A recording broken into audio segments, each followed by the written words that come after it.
and there's intimacy on the radio, and there's naturalness on the radio that can never be replicated on TV. The marvelous resurgence of radio as a political force in this country. News-related radio programming is evolving.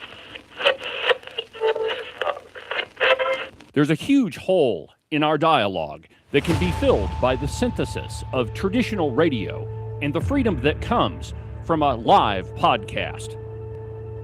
You're about to experience Cowboy State Politics live. Here we go.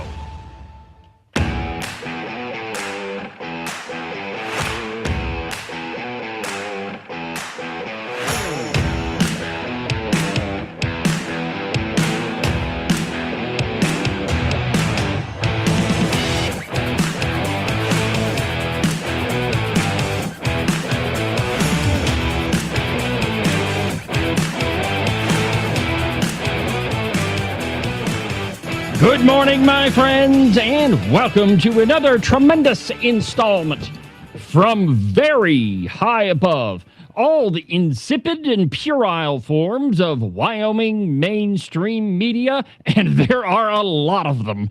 This is Cowboy State Politics. I, of course, am your illustrious host, David Iverson, firmly ensconced behind the silver Cowboy State Politics microphone and broadcasting to you from the base of the Bighorns at the Cowboy State Politics studio in Sheridan, Wyoming. And I, of course, am chopped liver. No, I'm definitely not chopped liver. Actually, you're pretty popular on social media right now. Have you noticed this, Ken? Words mean things. Well, it's true. Can you define? Define popular? Yeah. Well, you know, Ken, this is kind of like how I refer to all of the, we'll just call it what it is, criticism that I get on email. I refer to them as love notes. Because it's about, the only way that you can describe them. And if somebody is interested enough to write you, I think that's, they got to be having some sort of admiration for you. I don't know love is the right passion. Well, probably not. Passion comes into play. But that's the one that I use. It's probably hatred in some cases, revulsion in some cases, annoyance in others. But that's what the whole point of this program is. The whole point is to annoy the left and to expose how absolutely idiotic all of them are. And there's a ton of stuff online.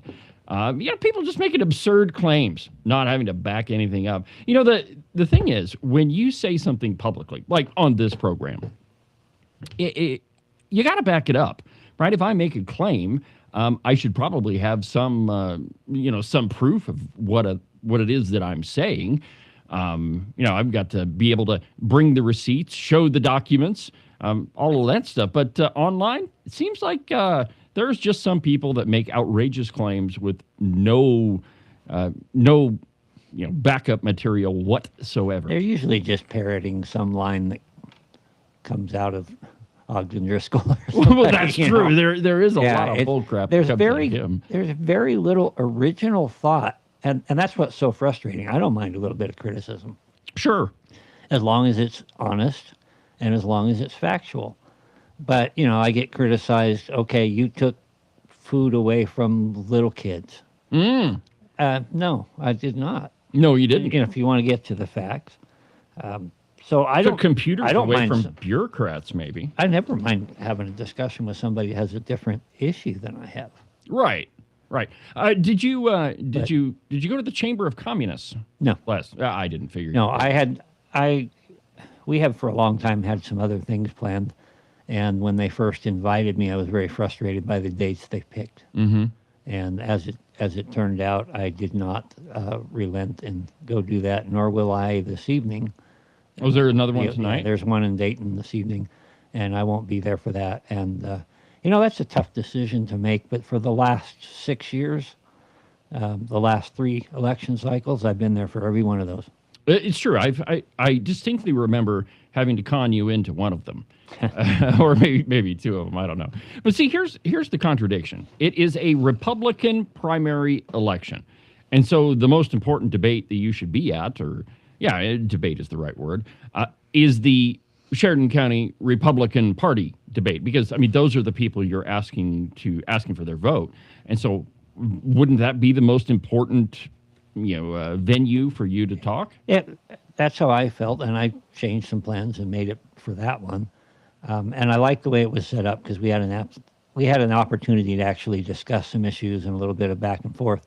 When you go to these forums, you got like 15 seconds to discuss how we're going to save the planet, and you can look out across the audience, and I know almost everybody in the room, Right. and It's I already the know how usual they're going to vote. suspects. And when you realize that you're not changing anybody's mind, it's just this pomps, and everybody thanks the chamber for doing what they're doing.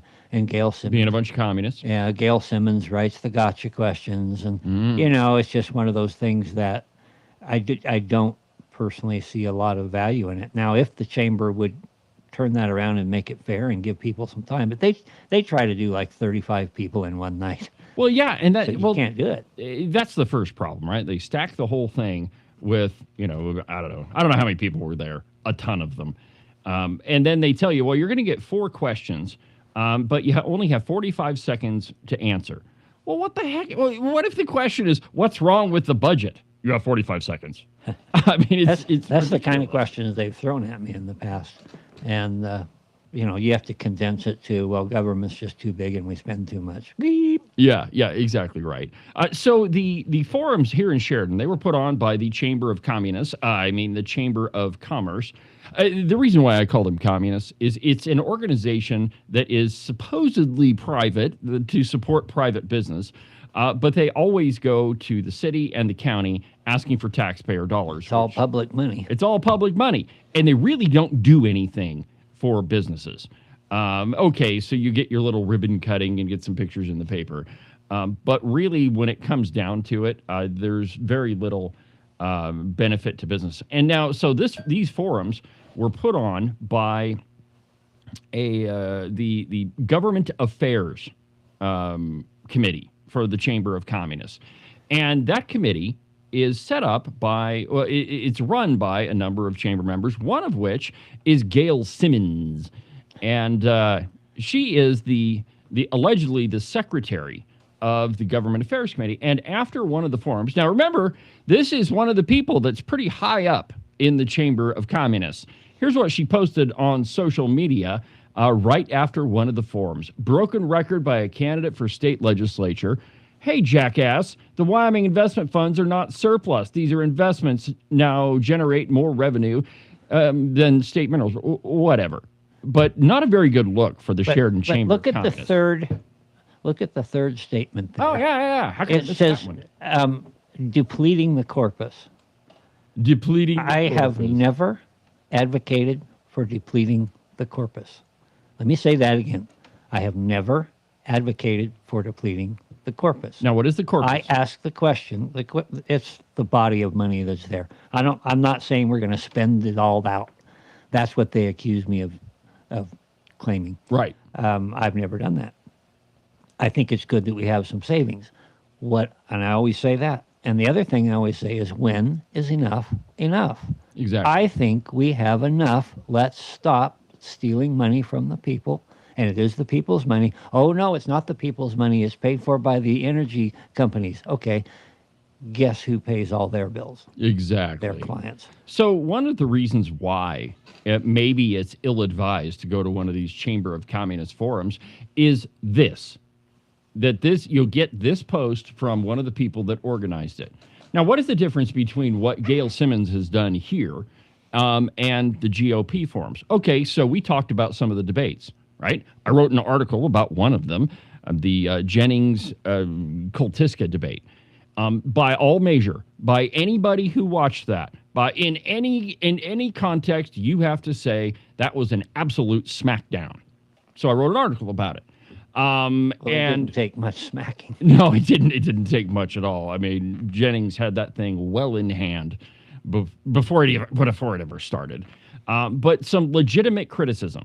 okay, of what happened at the debate, not what Gail Simmons says. And she's the one of the people that organized it. And she's a peacekeeper, right? When a peacemaker, become a peacemaker. Yeah. Yeah. Hey, jackass. Yeah. Isn't that great? Come on, Gail. Yeah. I mean, par for the course, right? But I think that you were entirely justified in not going to that thing. And I'll repeat the same argument that I used on Ken before. Okay, so most of the people there, you're not going to change their mind. The likelihood that that's going to happen is actually pretty low. But what about the YouTube video that's going to happen later? You know, there very likely could be some people that are in your district and could vote for you, and you might be able to change their mind. Now, the likelihood is probably pretty low, but there's still a chance. There's another aspect that obviously occurs to me, and that it's nice to have a number of conservatives there to kind of back each other up, so you're not the only voice in the room. But again, you know, we had made other plans for these days, and we've grandson there with us, some other things, but there wasn't a lot of incentive to go submit yourself to somebody who publicly calls you a jackass. Yeah, exactly right. I see no reason why you should do that. And, you know, I mean, it speaks volumes about the Chamber of Communists. So first chance that Governor Gordon got with his energy matching funds, and I guess first we should probably explain what these energy matching funds are. The governor has complete discretion over this giant sum of money, and you guys can correct me if I'm wrong. Oh, by the way, in just a second, we're going to be joined by John Baer, chairman of the House Appropriations Committee. But before we get there, essentially, the governor has authority over this giant slush fund, and I think it was like $300 million-ish, to pretty much use at his discretion. And that's where the $100 million for BWXT over in Gillette came from. So there's a lot of money there that presumably to support Wyoming Energy. Well, the first chance that Governor Gordon got to release some of this money, and this is money that's already been appropriated. We've already said, yes, here you go, Gov. But the funds just became available. And the first chance that Governor Gordon gets is he dumps roughly $5 million into carbon capture. The first chance he gets, he takes $5 million of your money and pumps it down in the ground for a dubious reason that, for whatever reason, CO2 is a problem. Anybody that knows anything about, or went even to like, I don't know, 7th grade science, maybe 5th grade science, knows that photosynthesis is what creates oxygen, and you got to have carbon dioxide to do that. But the first chance Mark Gordon gets to use his energy matching funds this time around, he dumps it into carbon capture. So absolutely ridiculous. And I mean, it's just another reason why to lead you to believe that Governor Gordon is a giant liberal. I mean, he always has been. So to talk about this, I've got John Baer joining us on Zoom. John, first, how you doing this morning? Very well, David. Thank you for having me on. Appreciate the opportunity to chat with your listeners and talk about this important subject for everybody. Yeah, well, did you intend that the governor should spend $5 million of our money on more carbon capture? No, in fact, there's a lot of side stories here, but I'll tell you a quick one. For the last 2 years, since Ken and I have been on appropriations, we've been trying to pull back those funds, those energy matching funds, and put them back into, the general fund where we can pay for roads and bridges, or help some local governments out when we're providing tax relief for the homeowners. And so this really has become a slush fund for the governor, for welfare for the wealthy and well-connected. And I'll give you one example of that. Besides the CCUS, carbon capture, utilization, and sequestration, that's a mouthful, that he has invested in, he also gave $5 million to Bill Gates. Bill Gates, of all people, used $5 million of our tax money to work on a horizontal wind farm, horizontal wind, and really an experiment, if you will. And so this is the kind of stuff that these energy matching funds have gone to. Just about the only support that the coal industry, who's paid the bulk of that $300 million you mentioned, the only support they've gotten has been this carbon sequestration. And I just want to take you back to a couple of years ago when Mark Gordon, I guess probably 4 years ago, when Mark Gordon went to Harvard and told the East Coast friends of his that global warming is real, it's man-made, and it's because of human burning of fossil fuels, and that Wyoming would be the first carbon negative state in the nation. And I called him out for that, went on Fox News and pointed out that he really hadn't gotten the people of Wyoming behind that. And he's been kind of secretive of that, but he sure touts it when he goes to the Western Governors Association and says he wants to decarbonize the West when he was the chairman of that organization. And so he's been on a mission to advance these woke energy policies, and it's really been an attack on coal. And here's how I would put this attack on coal. Carbon sequestration requires retrofitting all of our current coal-fired power plants to capture the carbon off of the exhaust. Well, each one of those plants would cost about $1 billion to do that. $1 billion. Billion. So not only does it cost a ton of money, it also reduces the energy output of that power plant by about a third. So that means the available energy, the cost of that available energy is going to go up. And I'm going to take you to House Bill 200 from 2020. Perfect that was before example. Ken and I ever got into the legislature. And this bill required that all the power plants in Wyoming would work out a plan for this carbon sequestration to somehow fund this $1 billion investment in each one of them to go woke. And what I'm saying is that the governor wanted our power plants to go woke, our coal-fired power plants. And they were allowed to do that. And guess who gets to pay for that? Has been paying for it since 2020. All of the ratepayers, every single Wyomingite has been paying to make our coal-fired power plants go woke. And what has the Freedom Caucus and the conservatives in the House done? Well, for the last 5 years, we've been trying to repeal that. We've had 3 bills that got very close to doing that. One this last year, actually it was in 2025, I believe, right. Passed the House, and the Senate did not take it up. And I talked to the Senate president about this. I thought it was egregious that he kept that in his drawer. And this is frustrating for me because he's, purportedly a conservative, and yet his excuse was that nobody came and begged him and kissed his ring to allow that out of the drawer. And him being there in 2020 when that became law, you would think that he would really want to get that repealed and get that advanced across the finish line. He gave it to his Minerals Committee late, and the Minerals Committee sat on that. And of course, the Minerals Committee, the way he set that up in the Senate, was heavily balanced toward liberalism and certainly supportive of the woke energy policy of our governor. Yeah, I want to go back. That was never going to see the light of day. No. And, I found a very interesting article that was published in an energy journal. And the name of the journal, it's like Environment and Technology or something. But it was specifically talking about House Bill 200. And this piece was published in 2022. And in it, it says that the energy prices, just due to House Bill 200, energy costs went up 237%. And that cost is borne by ratepayers, by you and me. And the irony is, and I think, Ken, maybe you mentioned this morning, is that you're forcing coal companies to spend money to make their product more expensive and make you and I pay for it.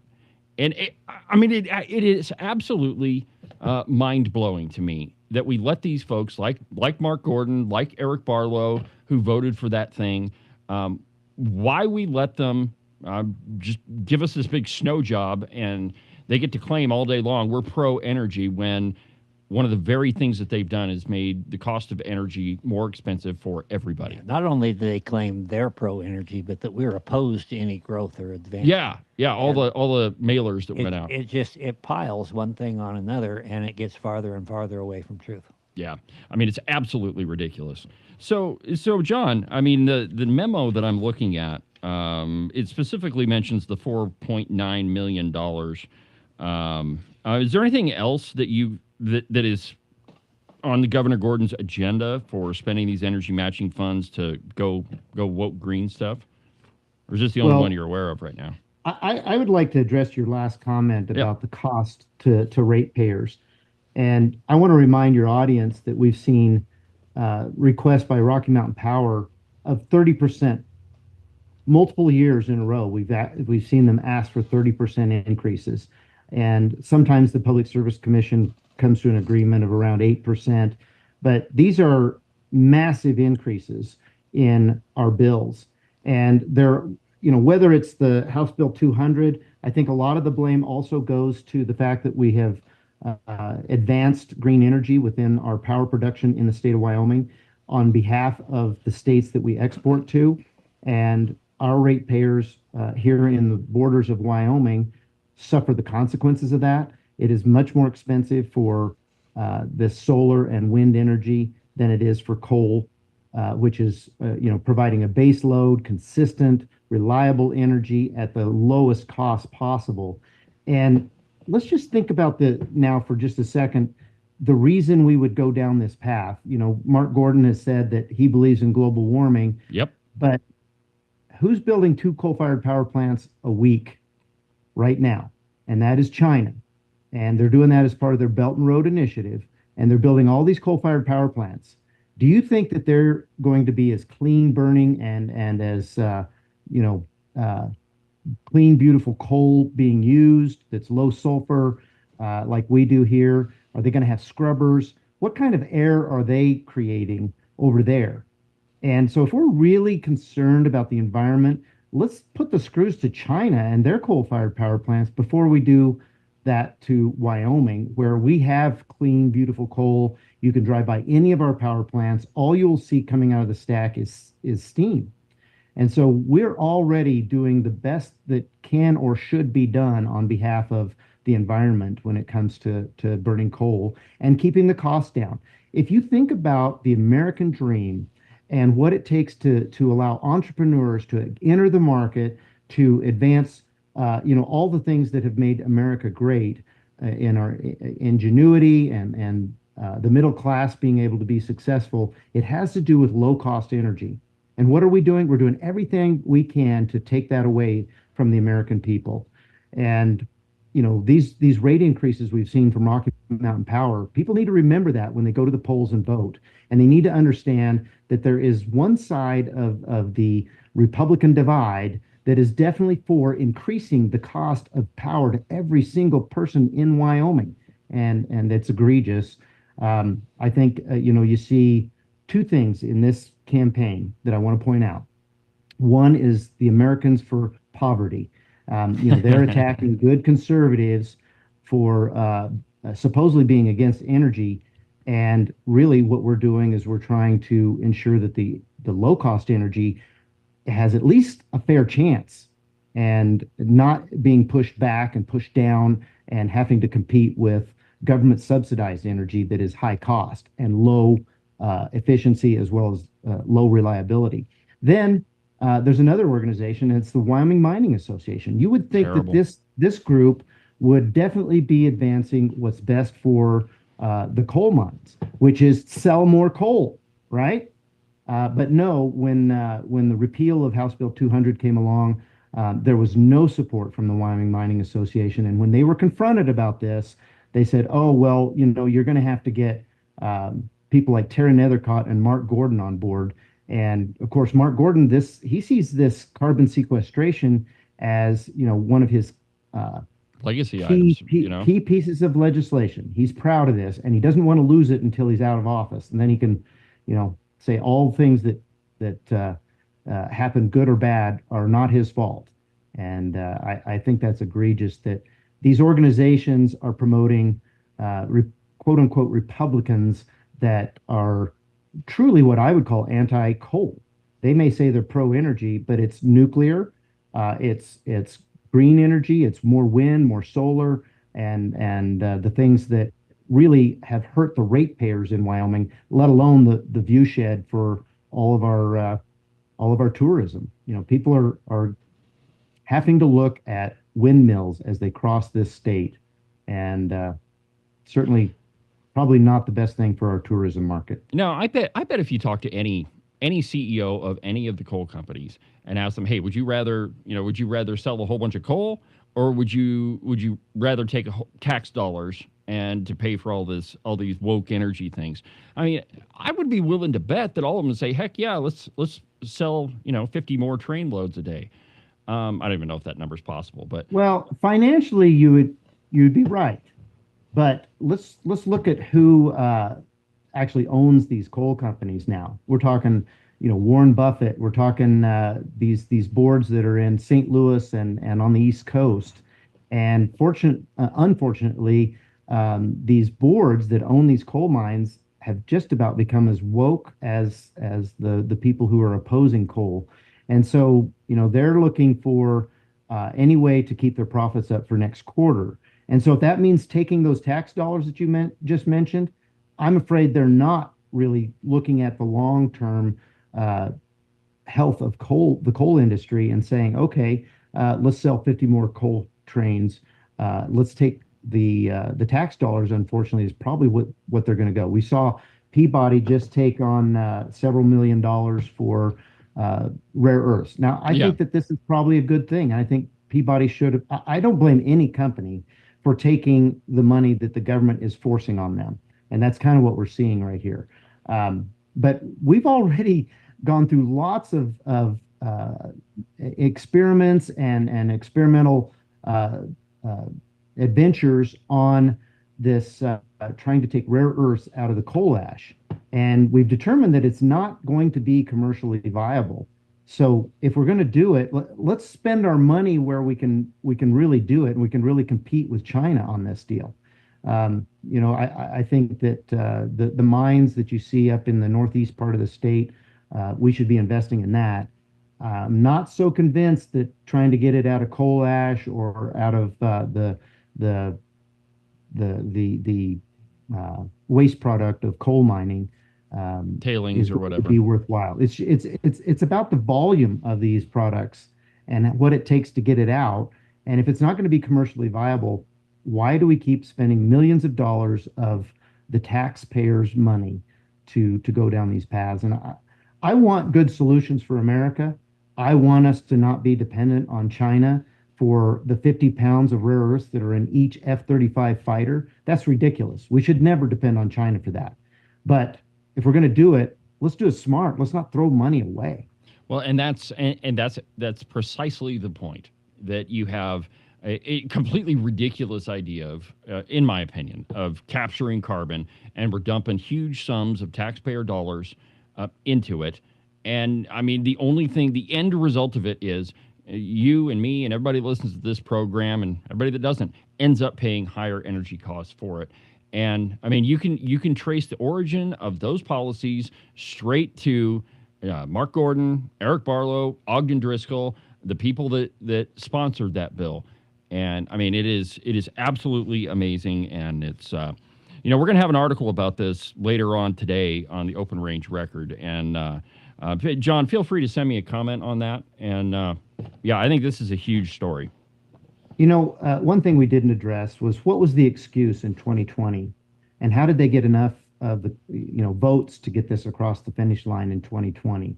And if you recall back then, this was the time of the Biden administration. The war on coal was well underway, and I really think this is a problem within Wyoming and Wyoming politics. The elected officials, they have given in to the idea that coal is dead. That coal is just a matter of time before coal is gone. And I push back on that every chance I get. And the reason I do is because we've got 500 years worth of this stuff under the ground in Wyoming. 500 years. And what is the impetus for new technology for more efficient and low cost energy? Well, there doesn't seem to be enough other than government throwing money at it. And the example I just gave was us throwing money in an unwise manner. And I'd also point out who really has paid the bulk of this tax money that is being used for anti-coal initiatives. And it is, in fact, the coal industry. Yeah. So the coal industry pays the money into the government, and the government uses that money to attack the very industry that paid it. And there's just no sense in that. We have an organization in the state now called Common Sense Republicans, which these Common Sense Republicans supported Kamala Harris and Joe Biden and Hillary Clinton. Well, they're not common sense Republicans, but this kind of common sense that they want to promote, that is, let's put a bunch of money into things that are costing our ratepayers and our middle class more money. At the same time, they're destroying our coal industry, our legacy industries that have really made this state a wealthy and well-funded state for years, for decades. Yeah, no, you're exactly right. All right, John, I got to run, but if my viewers want to get a hold of you, how do they do that? They can certainly call me at 307-670-1130, call or text 307-670-1130, or you can reach me at jhnbear@gmail.com, jhnbear@gmail.com. And I'm prolifically on Facebook. Like to look for Messenger and comments on Facebook. You can reach me that way as well. All right, John, I appreciate it, and I'm sure we'll be talking again. Thank you. All right, well, that was John Bear, chairman of the House Appropriations Committee. Ken, I think this is a huge story. I mean, and unfortunately, I don't know that it's going to get the play that it ought to, but it's huge. It's a big story, but it's nothing new. It's just more and more making people aware of what the status quo is. Look at the SLIB board votes, along with these green energy programs, and it kind of gives you an idea of how someone else is going to govern. Yeah, and I'm not enthused about that. Well, and it's again, I don't think that we can understate the point of who exactly sponsored this bill. Who was it that voted for this thing? And we're going to take a quick break, but when we come back, we're going to show you the who those people are. It's a long list of all of our favorite characters, and we're going to show it to you next. Back in a minute.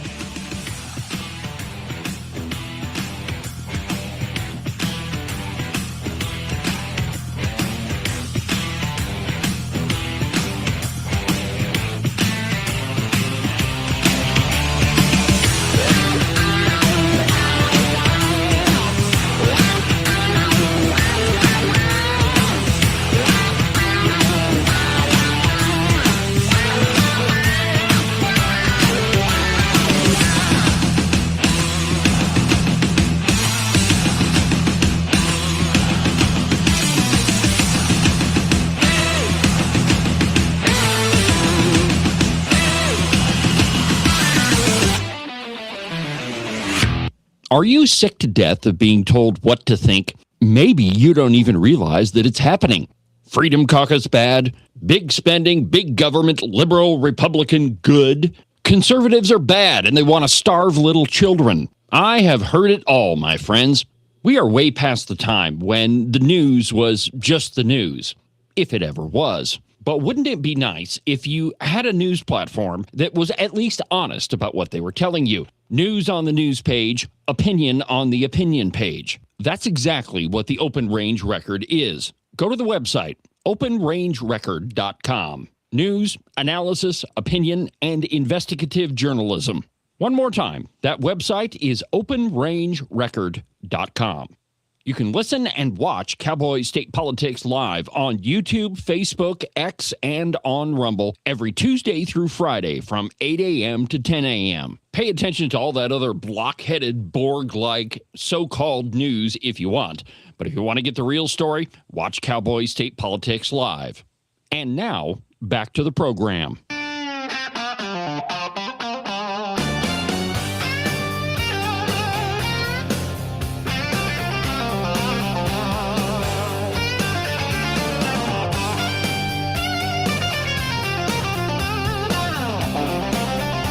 You know what kind of guitar that is? No, I don't. What is it? That's a Telly. Ah, a Telecaster, huh? Yeah. Welcome back to the program, my friends. Cowboy State Politics Live on a Thursday. I'm your host, David Iverson, And before the break, we were talking about this incredible news. Actually, it's not incredible. That's the problem. I know. It's totally what we would expect from Governor Mark Gordon. But the first chance he got to, I want to use spend is not the right word, to give away a whole bunch of your money, what does he do? He gives it to companies for carbon capture. That's right. Go Green Gordon, the very guy who is saying we need to, get out, move or get out of the way, or lead, follow, or get out of the way when it comes to business. He's the guy that's funding all this carbon capture stuff, and none of it is surprising. And, like John said here in the last segment, some of us are trying to stop that. We're trying to take money out of his hands to do that, and it's not a popular thing to suggest in committee or on the floor of the House. Why do you want to get rid of this account? Right. Well, here's the thing, right? It makes sense from a conservative point of view. Why should we have a slush fund and just give taxpayer money away? That's a solid argument. Get the heck out of private business. Let coal companies mine coal. Let gas companies produce gas. Let oil companies go drill for oil and get government out of the way. But when it comes to the floor of the legislature, that argument changes. It changes into, why aren't you supporting energy? This is for energy matching funds. Why would you want to vote against that? And then if you suggest, I'm not against energy, I'm for the taxpayer. That's why I'm there. I'm there to represent the people of my district who are taxpayers. They'll take it and twist it any way that they possibly can.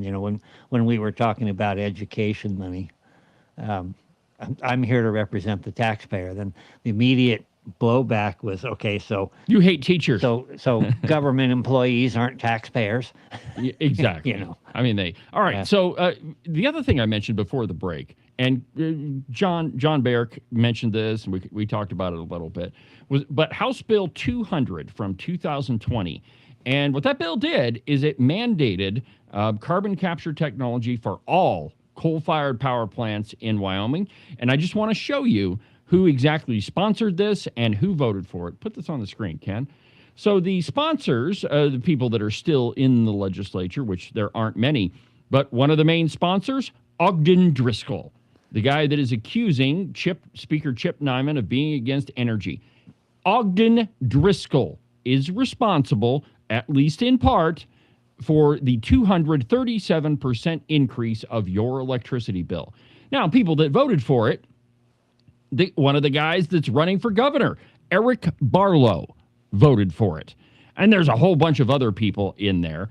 But you can see, it is all the liberals. And most of the people that voted for this thing aren't even in the legislature anymore. But there's one more that I want to point out, and that one is that guy right there, Tyler Lindholm. Tyler Lindholm is the head of so-called Americans for Prosperity. Americans for Poverty. Americans for Poverty. He's the guy that put out this flyer. I'm going to show this one to him, Ken.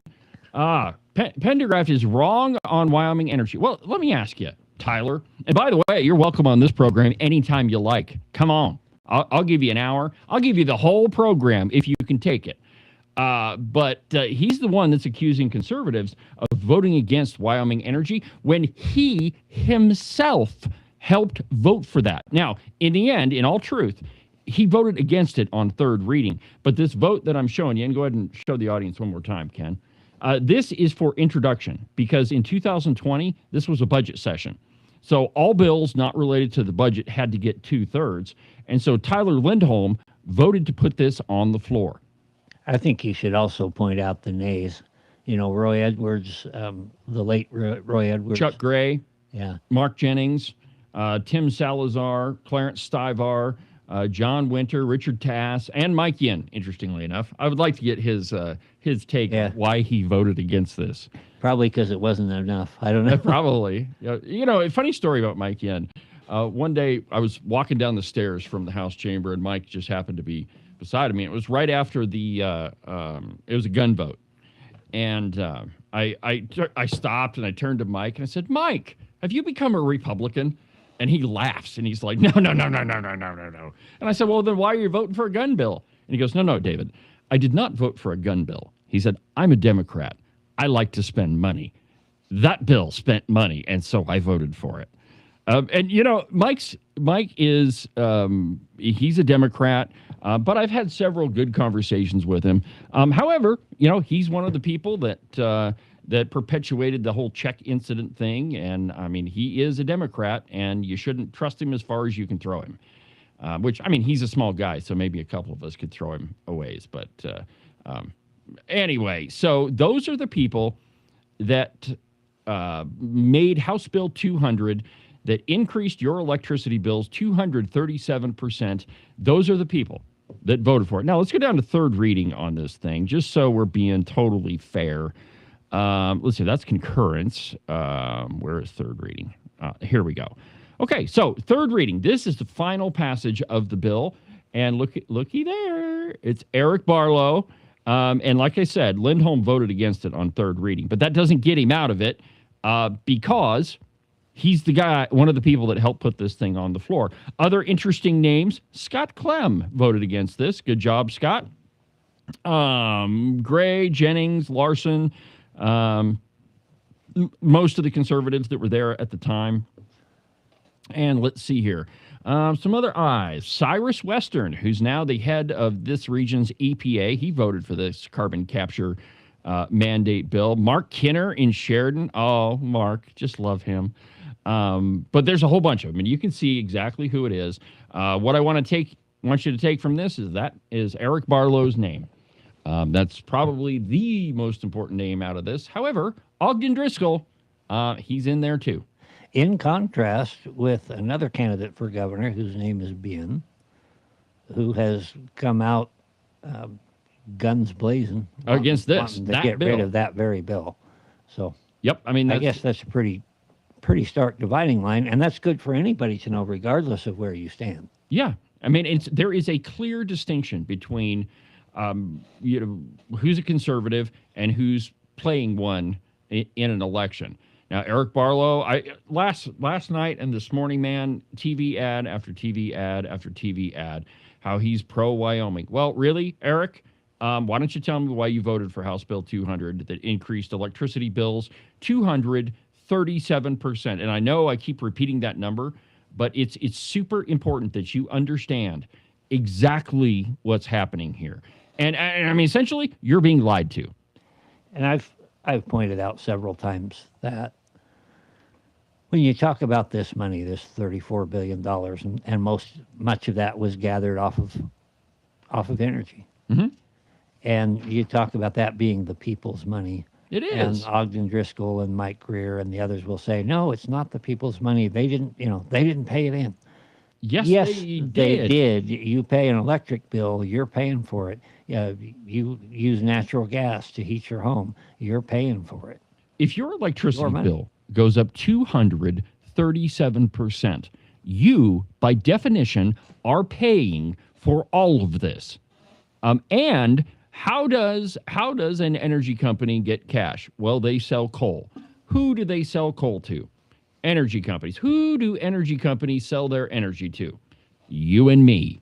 This is not complicated, my friends. Do not fall for the bull crap lies coming out of the mouths of these redcoats. Even if some of that energy is used, say, for manufacturing. Okay, what are the manufacturers? Where do they get their money? By selling the products they manufacture. Exactly. And they recoup their cost there. You'd never tax a corporation. No. I mean, the worst thing that you could possibly do is get government involved in business. And frankly, most of these liberals that are running for office, who are claiming to be conservative, that's what they want to do. They're pro-Wyoming Business Council, which, and by the way, we got another story coming from the Wyoming Business Council. They don't want to answer any questions about a dubious project in Alpine. We'll just call him Stonewall next time we see him. Stonewall. By the way, we probably need to give him a call and see if he'll come back on the program. I doubt if he will this time. Not right now. No, he thinks we're all going to get beat, and so they're just stonewalling until after the primary, and then they'll know how the field lays. So yeah, well, he's not going to answer any just questions. one more reason for all of you out there within the sound of my voice, all 9 of you, Hi, Mom. There's more than that. Yeah. Get out and vote. Get out and vote and get some other people fired up too. We're losing Wyoming if we lose this election. Yeah, and I really Sounds think, hyperbolic, but well, I don't think it is, because what you saw in the last election is all the redcoats caught on their heels. They had their foot caught up in the stirrup, and they didn't know what hit them. But this time around, they know that they got caught off guard, and this, I described it as the Empire Strikes Back, because they're ready. They've got candidates in just about every election. I'll remind everybody that I sit on a committee that's looking at the incredibly ridiculous high cost of health insurance. Why is it? Because Obamacare Government got involved. Yeah. Without enough resistance in the House and Senate, they will have one payer health system very shortly. They'll have Medicaid expansion. And you the bet. price will just go infinitely higher. And the service, the quality of the service will completely. Well, let's just run down the list of the things that they will probably do if we lose in this election. You'll definitely have Medicaid expansion. Of that, I have no doubt, because they'll claim that the price of health care is so high, we've got to do something. And so they'll expand Medicare. They're definitely going to fund the Wyoming Business Council. And why is that such a problem? Because it's your money that's picking winners and losers, and it's never a good idea to get government in the middle of private business. Look for them to take another $100 million a year in excess taxes and cram that into more savings under the guise that eventually we will replace some of your tax dollars. No, No, they're never going to won't. repeal your They never taxes. will. There's just going to be even more money that they've taken out of the free market and put into their own control. By the way, I've got a, let's see here. Is it this one right here? Well, you're the one. Well, I do have my stack of stuff, and there was one. Here it is. Here it is. I got it right here. Ah. Okay, so there's a piece, and it fits. It dovetails nicely with what you just mentioned, Ken. This is from Sheridan Media, and I want you to listen very close to this line. Or let me just read to you. It's only a couple sentences. During their regular meeting this week, Sheridan County Commissioners considered a resolution for Budget Amendment Number 4 to transfer unencumbered or unexpended funds and departmental budget balances for fiscal year 25 and 26. So what they're doing is they're taking your tax money that they didn't spend, and they're moving it to another account. I thought they were broke because of the 25%. Well, property. they are, Ken. And pay no attention to this. There's no money left over. In fact, they are definitely not operating in the red. So they've got a giant pile of money that's left over that they didn't spend. All the while, they're telling you that they have to have more of your money. Listen to these numbers. According to the resolution, general fund revenues increased by roughly $2.2 million. Capital facilities tax reserves increased by about $195,000, and the county road fund increased by just over $53,000. The general fund expenditures increased by $302,000. So, wait a minute. The revenues went up $2.2 million, but their expenditures only went up $302,000. Now, you can't tell me that they weren't trying every way that they could possibly come up with to spend your money. Because that's what government does, and the liberal county commission that we have in Sheridan County, that's absolutely what they do. And so the only amount that they could figure out how to spend was $302,000, but they took in excess of $2.2 million. Now, at a county level, that's a huge chunk of change. Not for the school district, because their budget's like $75 million now. But it wouldn't quite pay for a flower pot. No, it's true. It would not pay for their $3 million flower pot, but close. But just think about that, my friends. All of that money is paid by you. It would have paid the prosecutor's office enough to maybe pay a prosecutor or assistant. Oh, yeah. Hey, by the way, we need to get Diana Bennett on here and talk about that. We do. I'm sure she'd be glad to. And Judge Phillips would also be glad to come on, I'm sure. Hey, both of those I think would be great. Let's work on our county attorney first to talk about this budget problem. Okay. All right. So let's see. We got about 10 minutes left before our guest. You know what? Let's go ahead and take another break. And we'll get ready for Tina Johnson. She's running in Senate District 15. She's going to join us at the top of the hour, so we'll get ready for that. Back in a minute.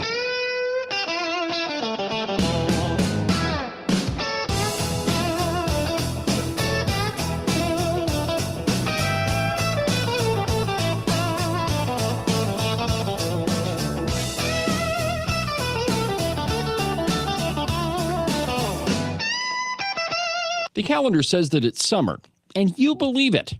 Well, that's just so cute. But you obviously haven't lived here very long, have you? And you probably think that the weather is just going to continue to warm up. You don't have to worry about snow or ice or 30-degree temperatures anymore. In case you've forgotten, this is Wyoming, my friend, and that sort of thinking doesn't work here. 1 minute, it could be 75 and sunny, and 10 minutes later, snow.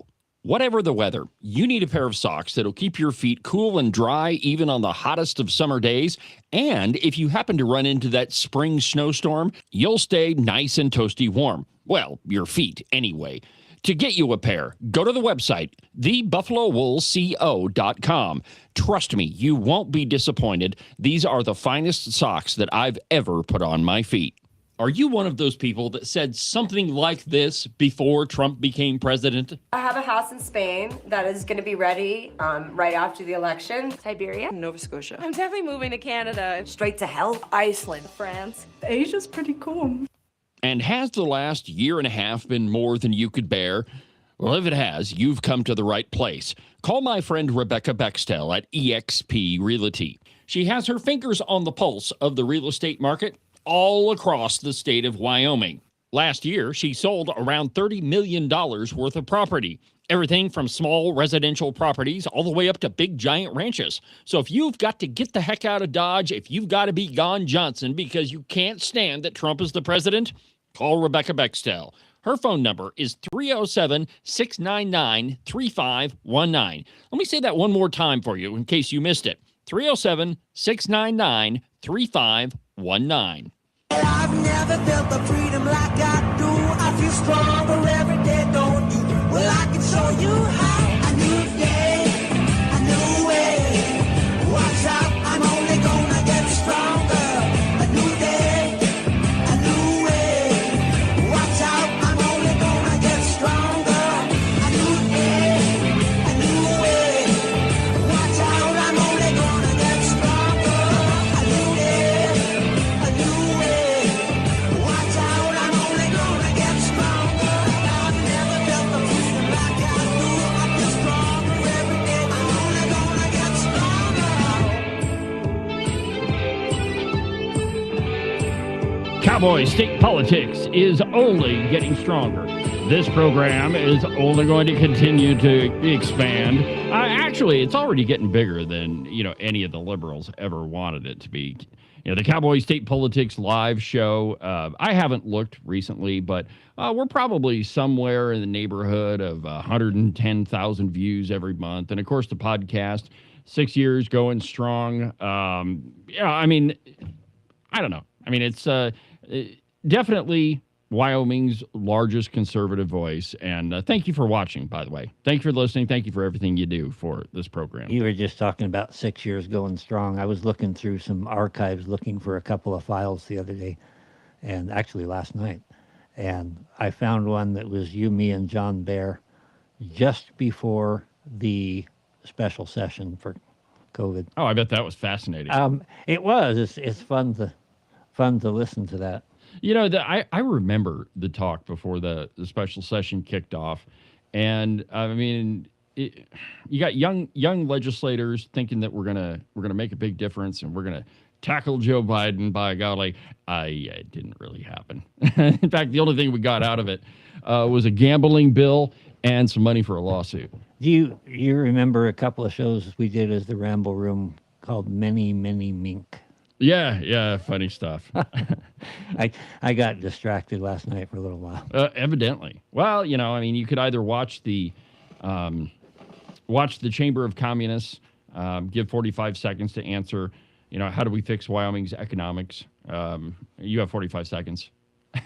Or you could, look through old shows. All right, so An area of the state we haven't really talked about that much is down in the southwest corner of the state. And there's a number of really important races that are happening there. One of which is a Senate race, Wendy Schuler. Now, Wendy, I haven't really talked that much about Wendy Schuler, but one of the more liberal people in the Wyoming legislature. And, rarely does she have an opponent, but she's got one this time, and her name's Tina Johnson. Tina, welcome to the show. Hi, David. How's it going this morning? It's fabulous. How are you doing? I'm doing great. So why don't you take a minute or two and tell my audience about yourself? So I've lived in Uintah County most of my life, born in Rock Springs.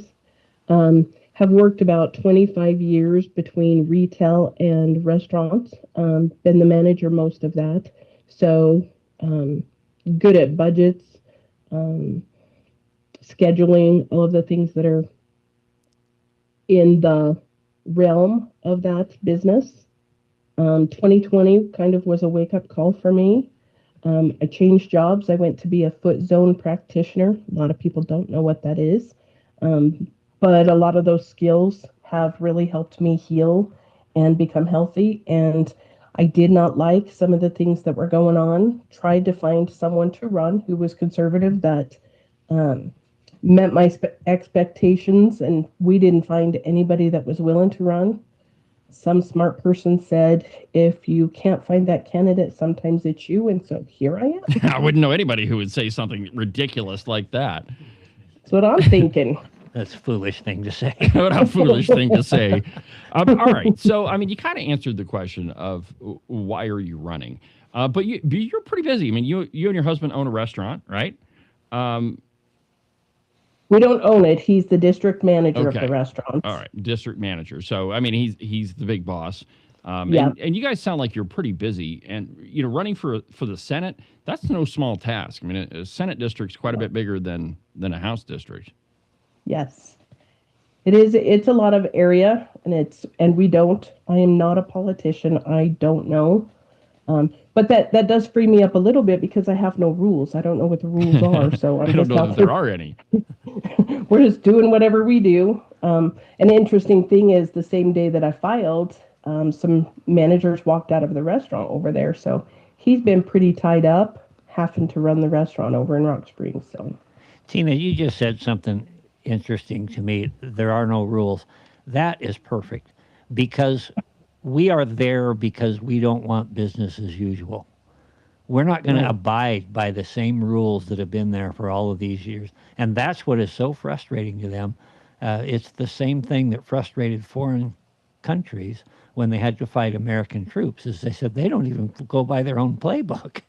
Yeah, and here's the thing, right? You're a new legislator, and you go down to Cheyenne, and the very first thing that's going to happen is somebody's going to put their arm around you and say, well, hey, why don't you come with me over to the Albany, and, I'll introduce you to some people, and I'll show you around. And before you know it, they've got their claws so deep in your backside that you can't get away. And unless you have principles, and if you decide that you're not going to play their game, well, then you're going to get sucked in. And that right there, people that refuse to go along with their plans, that's what frustrates them more than anything.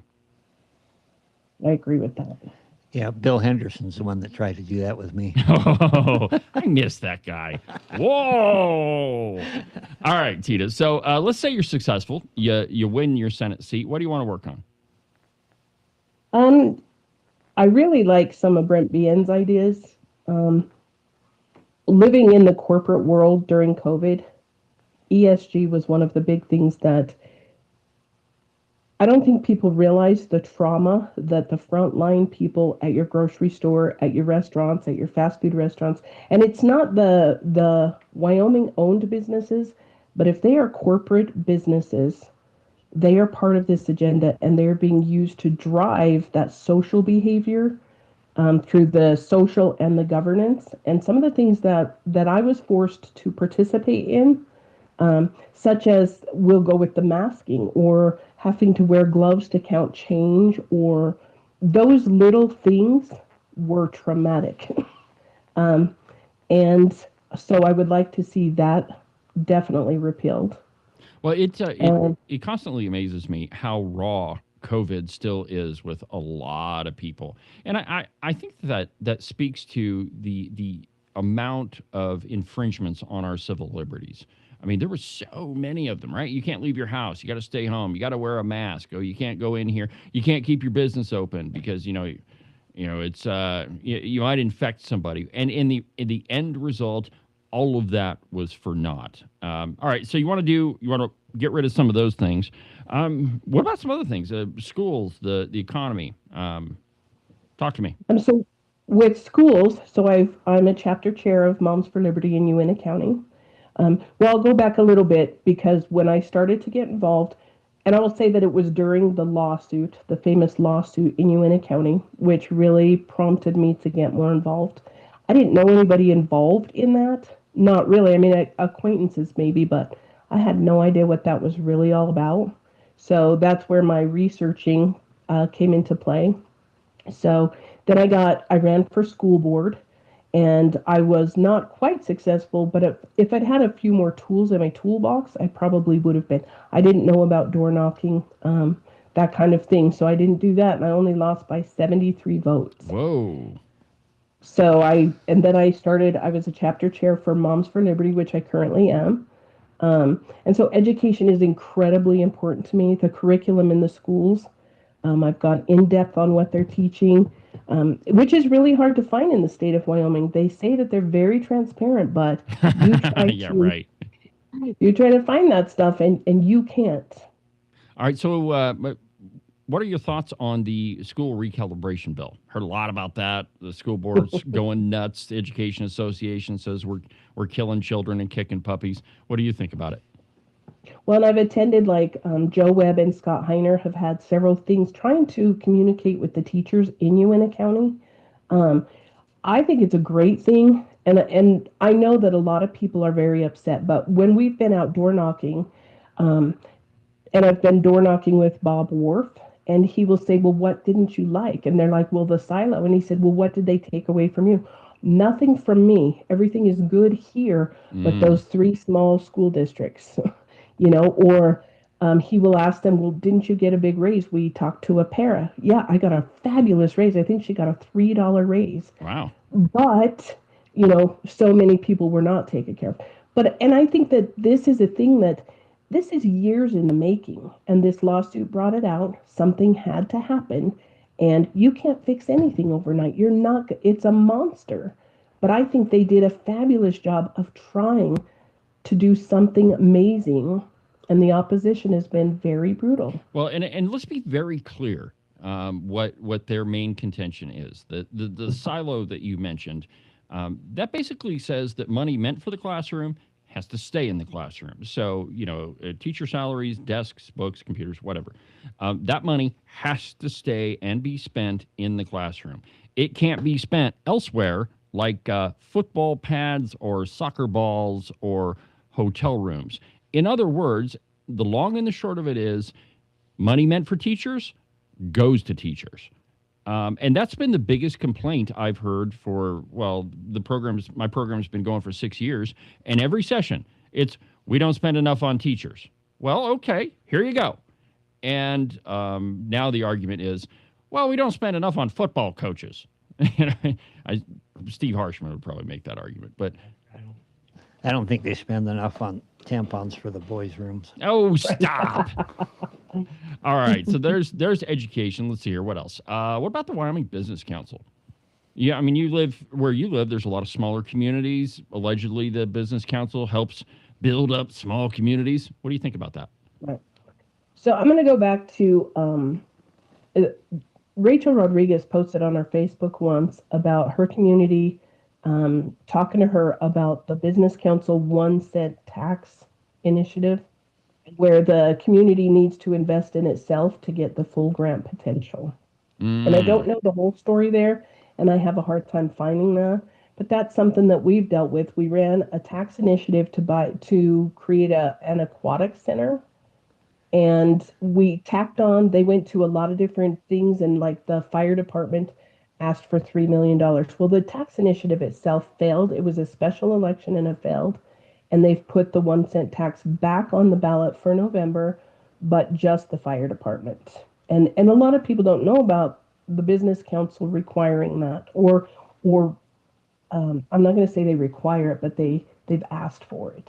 Well, But it's a big deal in our community, the Wyoming Business Council and the projects that they want to do. well, on this program, Josh Durrell explained it that, well, we want communities to invest in themselves. We want them to, to use every lever they have to grow their economy. In other words, we want communities to tax the bejesus out of themselves.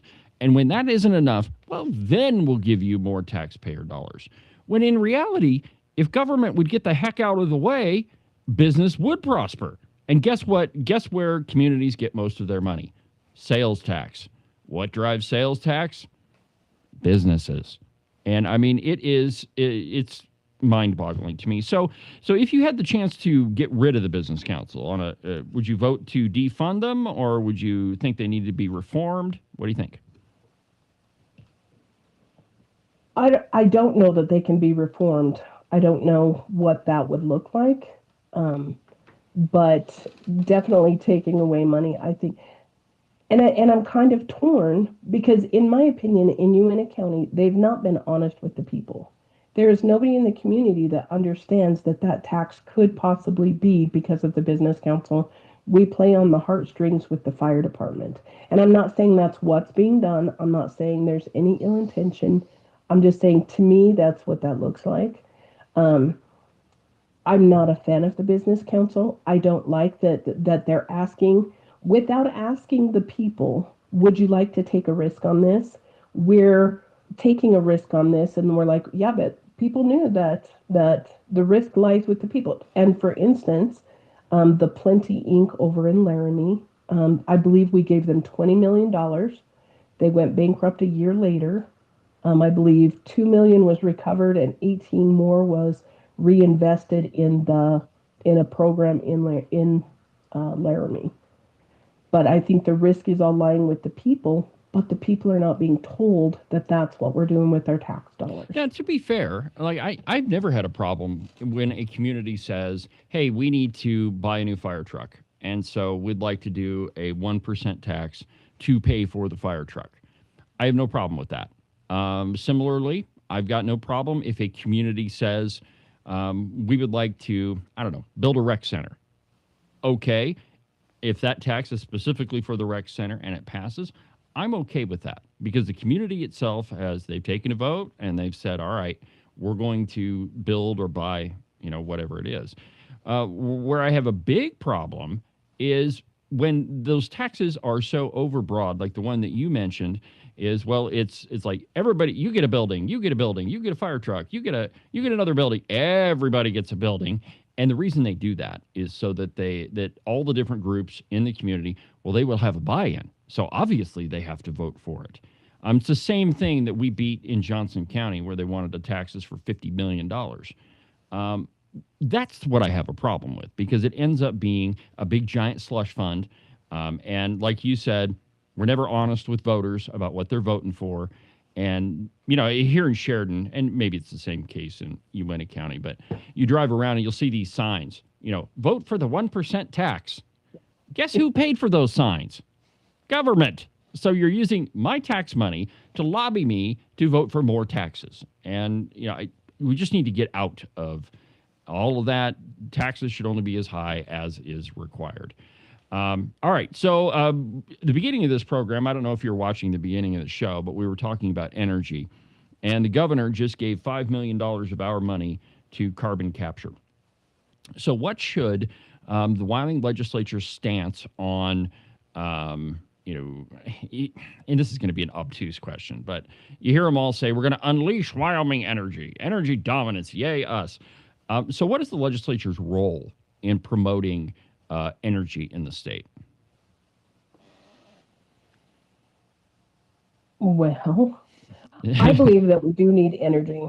And I believe that, especially with the bill that Brent BN wants to overrun with the ESG, I believe that private business is important in the energy, but I think, and some people don't agree with me, but I believe we have a monopoly. I think that Berkshire Hathaway, Warren Buffett, Bill Gates have too much power. And I want to unleash energy. Coal, we made a lot of money on coal, and we are not making a lot of money on wind and solar. I believe that a lot of land has been bought for the energy initiative. Once again, I don't think that people know the full truth of what is coming and what's been planned. Um, but I would like to see coal be our major export again. We need products that are going out of Wyoming, and it needs to be taxed, and the people need revenue from that. We had revenue from that. We're not getting the revenue from the wind and the solar. Okay. All right. Let's run through a couple of quick issues. So if another bill comes up to outlaw abortion, would you vote for that or would you vote against that? On abortion, I would vote against. To outlaw, I would vote for it. All right. What about I do guns? not. So I am very pro-gun. okay. Well, we've run several pieces of gun legislation over the last couple of years. Do you think that we've got more work to do as it relates to firearms? And if so, what would that be? I do know that the priority is to pass the Safe Up bill, and I am on board with that. I know that the gun-free zones has been overrun, but I know the schools are trying to make sure that that stays. They don't want the guns in schools. But I want the Second Amendment followed. I want to be able to protect myself wherever I go. All right, fair enough. Let's see here. What else, Ken? You got anything you want to ask Miss Tina? Sorry. Sorry. I talk to Tina about once a week. So. Well, yes, and then you've already heard it all. All right. Well, anyway, Tina, why don't you take a few minutes, give me your elevator pitch, and tell my viewers how they can get a hold of you.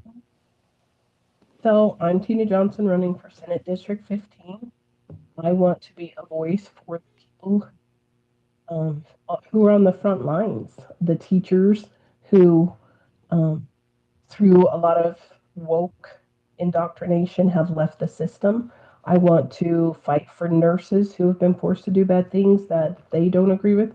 The cashiers, I want to be a voice of the people for the people. I don't want to be big organizations. I want the people to prosper in any way that they can. They can get a hold of me. My website is tina4wyoming.com. Telephone number 307-780-5150. All right, Tina. Well, I appreciate you taking the time to visit with me this morning. Keep me updated how your race is going, and I'm sure we'll be talking again. Okay. Thank you. All right. Thanks, Tina. All right. So that was Tina Johnson in Senate District 15 down in the southwest corner of the state. I really like her. She's written a couple articles for me, and I've been really amazed at her ability to research. I mean, if there's something you want to find out, that gal will find it for you. And, one of the questions that I don't know that we've explored enough on the program is all of these associations. There are, first, when you hear the word association, that means that it's not government. If the word association shows up anywhere in proximity to whatever it is that you're talking about, that's not government. In fact, that's a private lobbying organization. And we have a whole crapload of them. The County Commissioners Association, the Sheriffs and Chiefs of Police, the Treasurers Association, the Assessors Association, the Wyoming Education Association. I mean, there is just a myriad of different private lobbying organizations, many of which you pay for. And so one of the projects we were working on for the Open Range Record, I had Tina kind of put together, hey, find out how much money we're giving to all these organizations. And man, within like a day or two, she had all the numbers for me. So anyway, if you live down and you went to county, definitely don't vote for liberal Wendy Schuler. About her only argument is Freedom Caucus bad. Her derangement syndrome is through the roof. Give Tina Johnson a look. All right, so moving on with the program. We talked a little bit on, I guess it wasn't yesterday, it was the day before, about the GOP endorsements. And I don't know that I was entirely clear on what my position on those is. I think that every organization ought to have the freedom of speech. I don't think that government should get in the way of what a private organization wants to say or to tell its members. I think that's a really terrible precedent. And let's go back to why that law exists. And the specific law that I'm talking about is the one that prevents political parties from financially supporting candidates before the primary. Why is that law in existence? It's because at the time it was put in place, the legislature was controlled by a bunch of redcoats.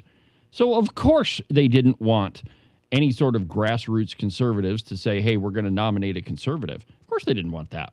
And so it gives the liberal candidate a leg up. Now, I think that absolutely the party should be able to endorse whomever they want. But I don't necessarily think that that's a good idea. I want the party to be able to say, hey, this guy over here is a redcoat. Let me prove it to you. By the way, we sent him a platform pledge and didn't return it. Now, I wouldn't want to mention any names, Eric Barlow or Dennis Beitman, but they didn't do that. So I want the party to be able to do that. I'm not convinced that's necessarily a good thing, across the board. So I'm going to have to think about that one a little bit more. But the Cowboy, they already have their own position on this. The article is entitled Beitman Criticizes GOP Endorsements, says Chucky Boy is the establishment. So that's just so typical. Right off the bat, we leave civility, peacemaking at the door. Did he sign that pledge? I believe that he did. I couldn't swear to it, but I believe he did. But regardless, that's one of my problems with them, is they all that peacemaker means is like compromise. It means capitulate to them. That's exactly what that means. And that's the problem. So, I've been just earlier in the show, we were showing Gail Simmons calling me a jackass. Or conservatives, a conservative jackass. Had somebody last night saying that I'm bought and paid for. Yeah. We're going to talk to him tomorrow. That's going to be fun. It's so ridiculous. All right. So, yes, indeed, Mr. Dennis Bo Beitman did sign the old Peacemakers Pledge. How we got to be civil. We can disagree without being disagreeable. And I won't attack my opponents, except, of course, when given the opportunity to call Chuck Gray, the Secretary of State, Chucky Boy. Here's what the Cowboy says. The Wyoming Republican Party's decision to buck tradition and baby state law by endorsing its favorites before the primary election is sparking controversy and consternation with some of them. The GOP State Central Committee voted Monday night to endorse Brent Bien for governor, Chuck Gray for U.S. House, and Harriet Hageman for U.S. Senate. Also, Tom Kelly for superintendent, Scott Smith for treasurer, and Rachel Williams for Secretary of State. All over their respective Republican opponents. You know why? Because their opponents are not Republicans. I mean, by any measure, you can look at it. Now, even Dennis Bo Beitman, if you look at his voting record over the last legislative session, he only voted with the Republican majority about 50% of the time. That's not what I would define as conservative, nor is it what I would define as Republican. Now, to be fair, in the past, Dennis Beitman has been largely conservative.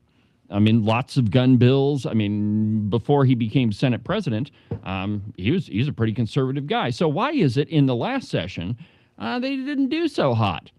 Because he sold out to Slithers, Nethercott, and the Democrats. That's why his voting record is like that. And it gets even worse when you talk about how he conducted the Wyoming Senate. He gave every committee to the liberals. I mean, there was only one, I think it was revenue, where there was a conservative who ran the committee. The rest of them, Ogden Driscoll and Mike Giroux on appropriations. Give me a break. Now, allegedly, that was Salazar who was the chairman of that committee, but he didn't really run it. Anyway, so, and I love this. So only the Cowboy would go to the most liberal person they could find for political analysis. Listen to this. Let's see here. That could alienate numerous candidates and their supporters, says Roger McDaniel, a former legislator who had tried in 1977 to stop the passage of the law the party is potentially flouting. Quote, this is the kind of thing that really tears a political party up, says McDaniel, who served in the legislature as a Democrat and now says that he's a Republican in name only. At least he admits it. But who is Roger McDaniel? Well, he's the pastor of a church down in Laramie in which he gave a sermon telling his congregation that they had to atone for their white privilege. That's the kind of pastor that Mr. Roger McDaniel is. He is also the former columnist that had a serious case of Trump derangement syndrome. So the person that the Cowboy goes to talk about all of these endorsements is a radical Democrat who now admits that he's a Republican in name only. Let's see here. Brian Miller countered that both in a press release and an email interview that saying the party respects the fiercely independent, discerning voter base. This process is not about party leadership picking winners and losers, nor is it about telling anyone how to vote. It's about transparency. Miller emphasized that the state's party platform, 80% approval of which was the entry ticket to participate in the endorsement process. It was written and passed by grassroots delegates from all 23 counties. Let's talk about the platform for a minute. That it really hasn't changed since 2018. Pretty much that was when Ken, was it 2016 or 2018? I think it was 18. Don't know. Anyway, so the platform used to be like 50 pages long, and it was whittled down to 23 planks. I think it was probably 18 because the one that went on forever and ever on a Zoom meeting was during COVID at 2020, and we were basically just polishing off some work that had been done over the last few years. So yeah. Well, anyway, so it's whittled down to 23 planks. And if you're a conservative, frankly, if you're really a Republican, there's nothing on that platform that you ought to disagree with. We believe in life from conception to natural death. We like our guns. We believe that the free market should be left free without government interference. And there's 20 other ones in there, but none of which can you really disagree with if you are actually a Republican. And so the entry ticket into this endorsement process was that if you agree with 80% of the platform. So 80% of 23 means you could disagree with 5 of those things. Now, I would argue if you disagree with any of them, that you're not really a Republican. If you're going to vote to kill babies in any way, shape, or form, you're not a Republican. If you believe that we should be able to restrict guns, I would argue that you're not a Republican. I would argue that if you think government needs to monkey around with the free market, you're not really a capitalist. yeah, kind of in relation to that, I was looking at the Wyoming Business Council and the Republican Party platform, and I have an argument that it violates at least 7. And probably more. Which, well, I'm trying to make it just straightforward, but 7 of those planks, which would anybody in my view that actually supports government picking winners and losers can't put an R after themselves. Exactly. So you could disagree with 5 of those things, 5 of the planks of the platform, and still be considered part of this endorsement process. But people like Eric Barlow and Dennis Bo Beitman didn't even submit a platform pledge, which means they're not willing to go on the record saying that they're actually a Republican, which should tell you volumes about who they are. And with Beitman, I would say the reason he didn't submit a platform pledge is that would open him up to a giant amount of criticism about his leadership of the Wyoming Senate. So on to this whole Chucky Boy business. Now, indeed, Bo Beitman did sign the old Peacemakers Pledge. I see that it didn't take, but his name is on there. And so he says, let me just find out. Here we go. Here's what Beitman says. Quote, now we have a new establishment, like Chuck Gray, comes on your show, and he's referring to the Cowboy, comes on your show, and rails against woke wind and the liberal media and the insiders, said Beitman. Well, Chucky Boy, you're the insider, buddy, and I don't know how else to tell it to you. First, how is it possible that we could argue that Chuck Gray is part of the establishment. Well, that argument only works is if you redefine what the word establishment is. Now, the establishment, and I think colloquially we would say that it is Republicans like Mitch McConnell, like John Barrasso, like Dennis Beitman, like Ogden Driscoll.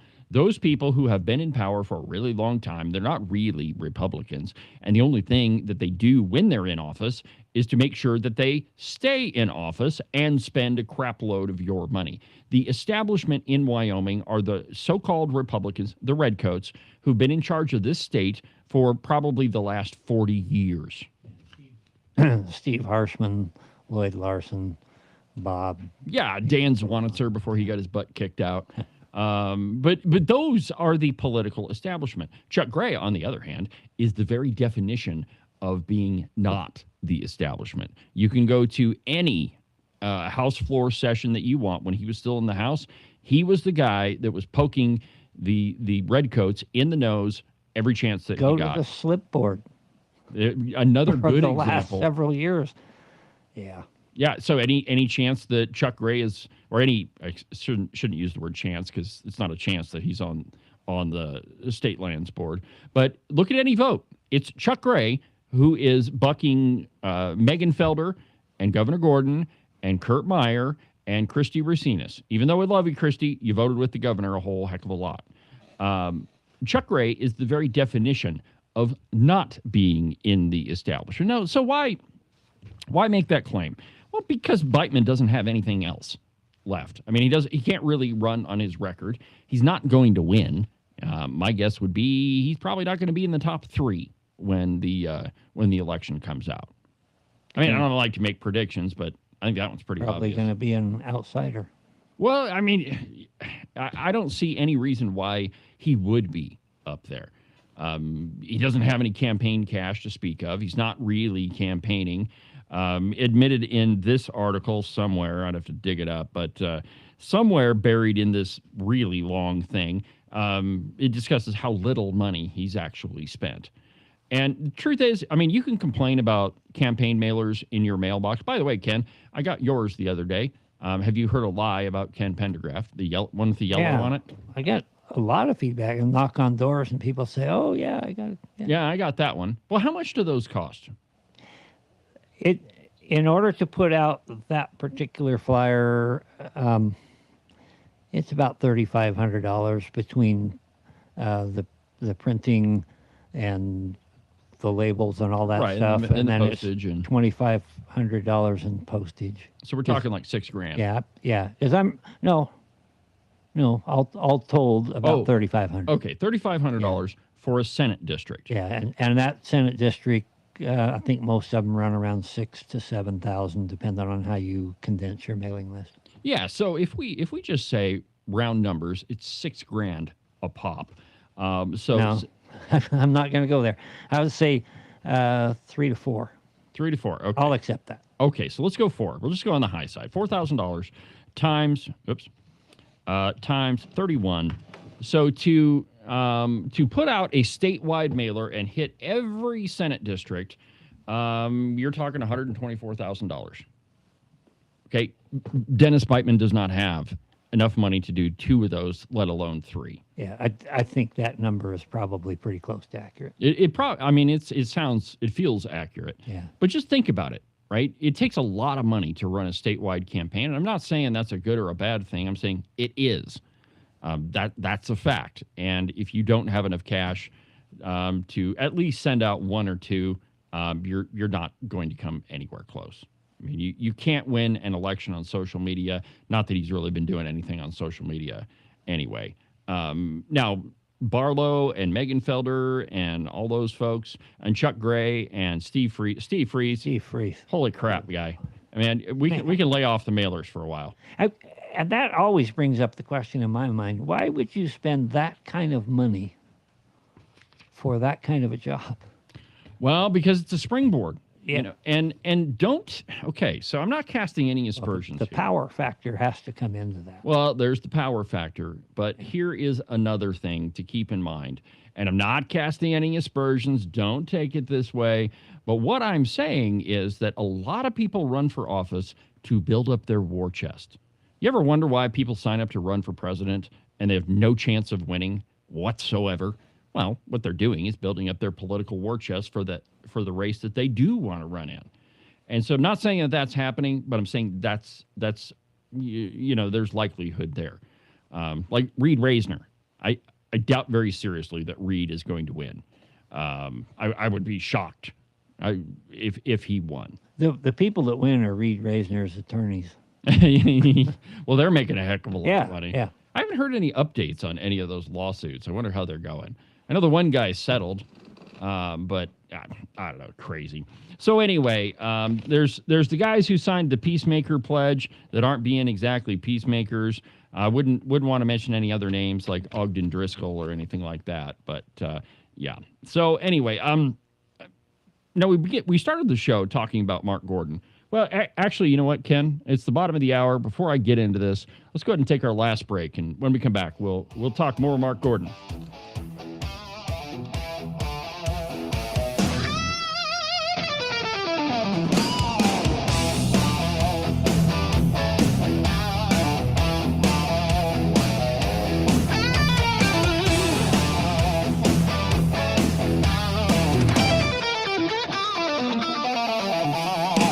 The following ad was paid for by Brent Bean for governor. This is Brent Bean, a Republican for governor. Wyoming families know what matters: law enforcement, emergency services, and supporting strong schools, agriculture, and energy production. But state government keeps growing while priorities fight for resources. That has to change. We don't have a revenue problem. We have a spending and priority problem. Vote for me on August 18th, and I'll put Wyoming priorities first. I'll return taxes to you, the taxpayer, and make Wyoming number one.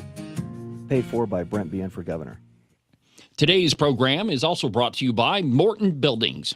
If you're in the market for any type of building for your property, you need to call Marcos and Jesse at Morton Buildings. Their phone number is 307-674-2532.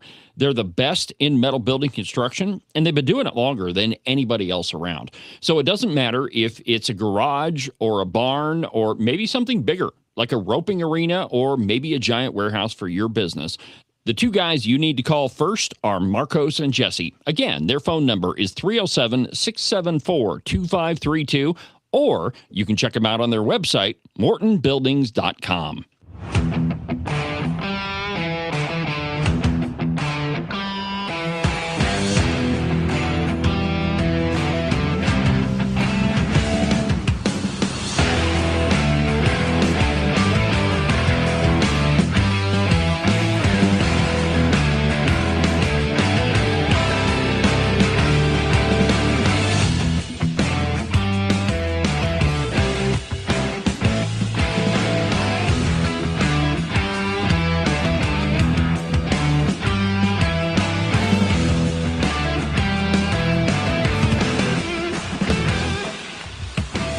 Welcome back to the program, Cowboy State Politics Live on a busy Thursday. Now we have Brent Bean on the phone. Brent, how you doing this morning?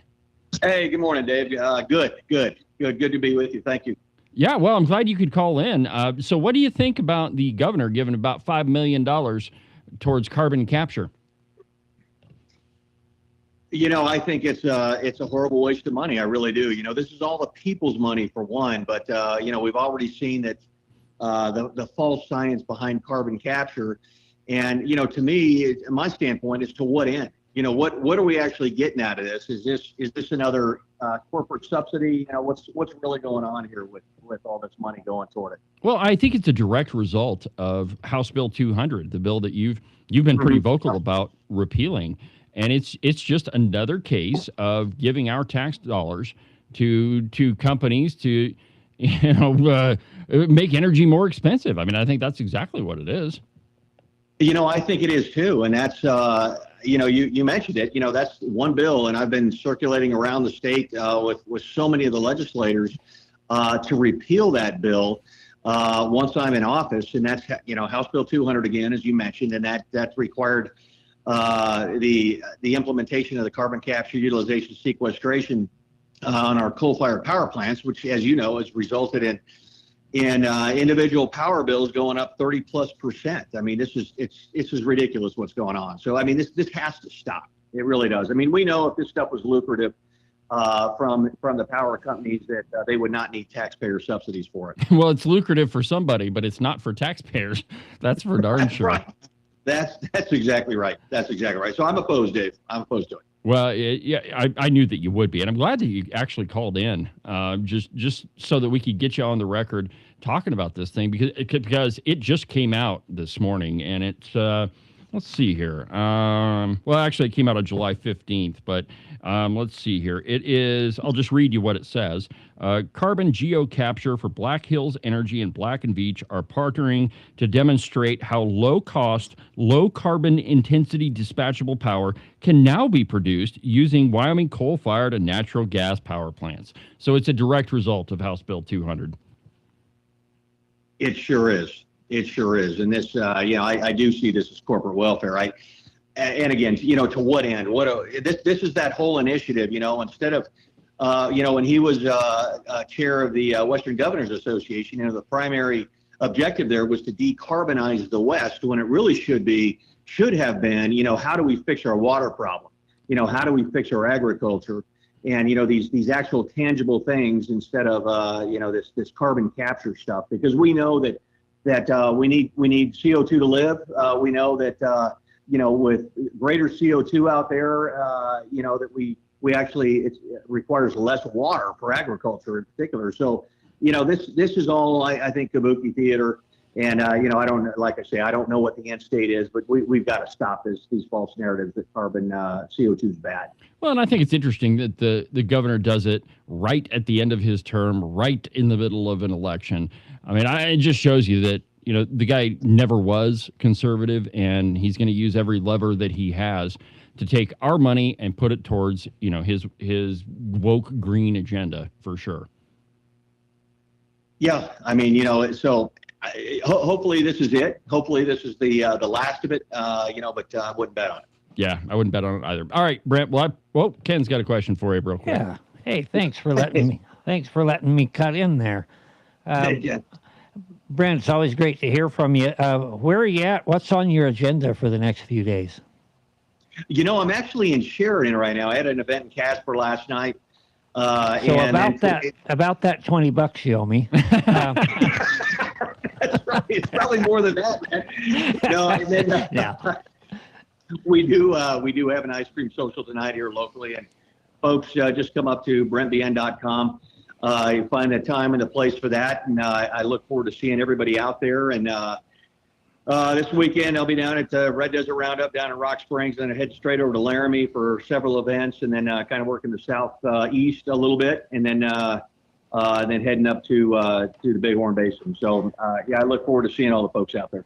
Yeah, thanks, Brent. I just want people to understand how hard you're working and the miles that you're racking up. You're out there doing the job, and God bless you. Oh, boy. Well, I appreciate it, Ken, very much. Thanks, all right. You guys. It's all really right, good to Brent. talk. Well, I appreciate you calling in. I know you got to run. Since you're in Sheridan, hit me up after the show, and we'll visit. Will do. Thanks, Dave. All right, bye. Well, that was candidate for governor, Mr. Brent Bean. We've had a busy morning this morning, Ken. Yeah, I had lots of buttons to push. Well, it's good. I got to keep you on your toes.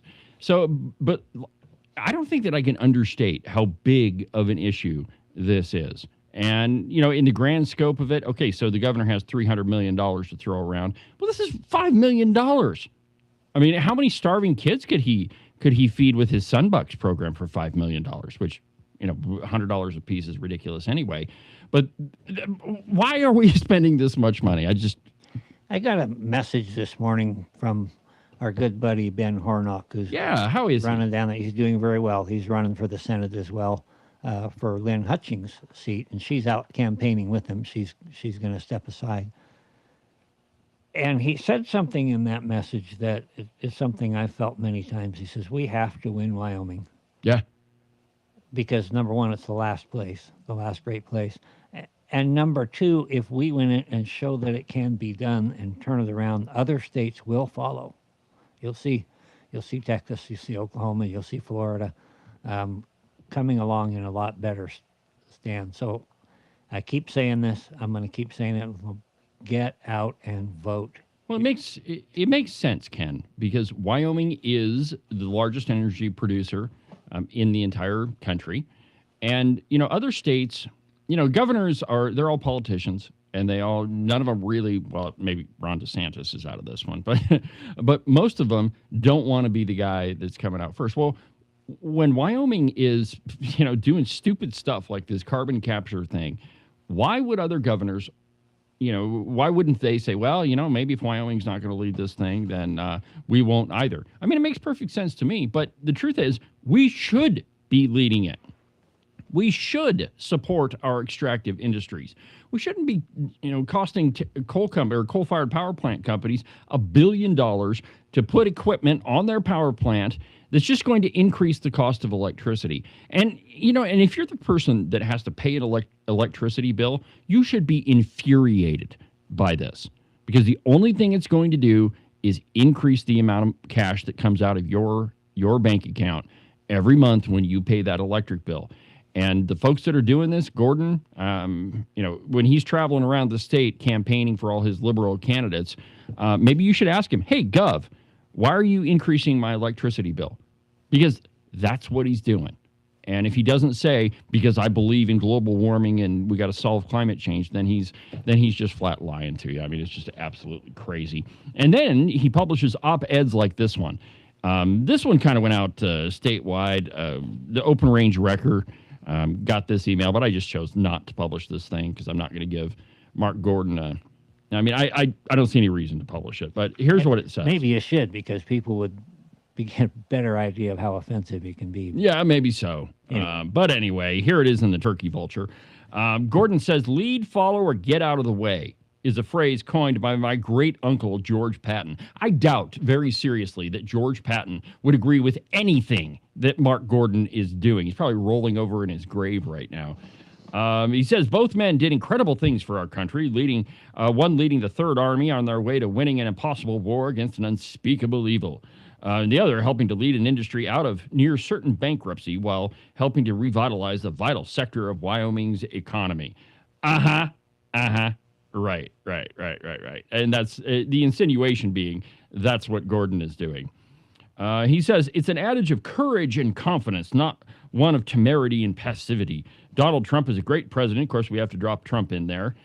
So it makes it look like Gordon is actually doing things that are Trump-like. I don't see Trump throwing $5 million away for carbon capture. Just correct me if I'm wrong. No, he just does reflector pools. Yeah. That thing, that's another one. Man. All right. So maybe that is the sentiment of the time. And if it is, it comes at precisely the time when this president is asking us to make America great again. What irony. Right now, we have far too much wringing of hands, saying no to almost anything, and not enough leading. What he's talking about is data centers. And here's the next paragraph. Take, for instance, my colleague in New York, Kathy Hochul, who has just put a 1-year pause on the construction of any new large AI data center in her state. She chose sensation over sense. What short-sighted thinking. Her response is not sober reflection and prudent policy, but political faint-heartedness. So now you're not a knucklehead anymore. No, now you're just a coward, which is what Gordon is saying. If a community decides that they don't want a data center, or if they don't want nuclear storage, or if they don't want radiant energy, or if they don't want a Budweiser plant or a Coca-Cola plant, that is that community's choice. It's not for the governor to say what needs to be built in a community. I thought you were all in favor of local control there, Gov. It's not for the governor to tell citizens what they should and should not do, though Governor Gordon does that all the time. And, that the whole you're just being knuckleheads thing just rings through my head, because that has been his whole attitude. Do it my way or you're stupid. Yeah, look at what happened to Kemmerer. You can't convince me that community had any kind of a say. By the time they found out that this natrium plant was coming, it was all signed, sealed, delivered. Yeah, I don't think that they had any say in it whatsoever. And okay, so let's talk about the Budweiser plant. That one, as I was told, it was supposed to be built right here. And we said no. or the folks that lived here said no. And now that thing is right outside of Fort Collins. And there used to be a sign outside of it that said, I think it said, thank you. Thank you, Wyoming. Yeah, thank you, Wyoming. I was thinking it was Douglas, but it doesn't matter wherever they were planning on going. They just said no. So and the same thing is true with Reliant trying to get into Bar None. The community put up enough of an uproar, and regardless of what some people would lead you to believe, the people there were against it. Mm-hmm. They had questions that were never properly answered. You're a legislator and you couldn't get your questions answered. And so they chose to go to an easier target. Now here, like my position on this, and I've said this numerous times, is that if a company jumps through all the hoops, and if they're playing on a level playing field, and if they're not taking taxpayer dollars, and if they've got all their water issues or whatever taken care of, I see no problem. I don't think the government should get in the way of saying yes or no. We shouldn't be picking winners and losers. What I am not saying, however, is that the community can't say no. That maybe it's not a good fit for them. And the impetus needs to be on that company to persuade the community. It's a public relations chore to try to do that. So you had a company in this case that was going to build these small reactors. They were going to charge them with fuel and basically ship them out all over the country and literally all over the world because they had a massive contract with the military. And so they were going to ship them out all over the world. And then every time one of them needed to be refueled, it's going to get shipped back to them. They're going to do it right here. They take the old fuel out and they store it here temporarily. So my questions to them, well, what does temporary mean? Does it mean a year, 2 years, 5 years, 40 years? Right. We don't have a place in the state or in the country that is pledged to take. So what's going to happen? It's just going to sit there. So then we literally become a dumping ground for the rest of for stuff from all over the world. So yeah, well, and it required us to change a law so that they could do that. And so it's if you believe in local control, the community should have a say on, what gets planted in their community. I guarantee you there are communities across the country who had Weatherby Firearms showed up and said, we want to put one of our manufacturing plants right in the middle of your community. They would have said no, even though they provided hundreds of jobs and, tax benefits or tax revenue and all that stuff. There's a lot of communities that would have said no. And that is their right. It is a community's right to be able to say yes or no. And you can wail and gnash your teeth on Facebook all you want, but the truth is, it's up to the community. Speaking of up to the community, and look at what happened in Cheyenne with the PRCA. Yeah. That community, apparently, they rose up, they raised their own money, they made the agreements. Yeah. And then it kind of gets other people involved because there's money there.